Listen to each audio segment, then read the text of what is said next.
আসসালামু আলাইকুম রহমতুল্লাহ। দেখতেছেন একটি 2900 আরপিএম এর 5.5 কিলোওয়াট মোটর, যা একটি ফার্ম মোটর হিসেবে ব্যবহৃত হয়েছে। এই মোটরটি এখন আমরা রিওয়াইন্ডিং করব। রিওয়াইন্ডিং প্রক্রিয়া আমরা অল্প অল্প করে খন্ড খন্ড করে কিছু কিছু দেখানোর চেষ্টা করছি। মনোযোগ সহকারে ভিডিওটি দেখুন আস্তে আস্তে। যারা রিওয়াইন্ডিং শিখার আগ্রহ আছে বিশেষ করে তারা ভিডিওটি দেখুন। পুরোপুরি ভিডিওটি দেখলে আপনি এই ভিডিও থেকে বেসিক ধারণাগুলো পেয়ে যাবেন। কারণ অ্যাকচুয়ালি সব ধরনের মোটর একই সিস্টেমে বাঁধা হয় না, এবং সব ধরনের মোটর খোলার প্রসেসও কিন্তু এক না। এক এক মোটর এক এক রকমভাবে করা হয়। তো যেমন দেখতেছেন আমরা এখন মোটরটা কয়েল ফরাইতেছি।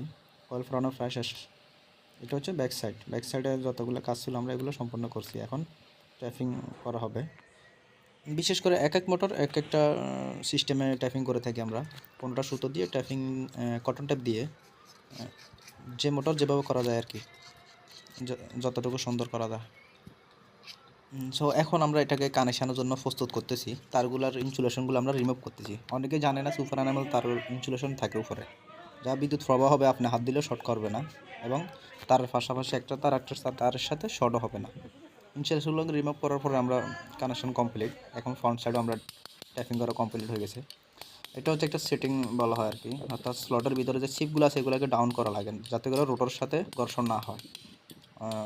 এটা ছোটো বড়ো মোটর এক একটার জন্য এক এক রকম যন্ত্রপাতি ব্যবহার করি আর কি আমরা। এখন আমরা মোটরটাকে ডিজিটাল মেগার দিয়ে মেগার করব। মেগার প্রক্রিয়া সকলেই জানেন। এখন আমরা মেগারটি সম্পূর্ণ করলাম। মেগারটি সম্পূর্ণ করার পরে এটাকে আমরা ইফিএ নিটো বার্নিশ করা হবে। অর্থাৎ যত ভালো বার্নিশ ইউজ করবেন মোটরের জন্য ততই ভালো। বার্নিশটা দেওয়ার বিশেষ কয়েকটি কারণ আছে, সেটা অন্য একদিন আলোচনা করব।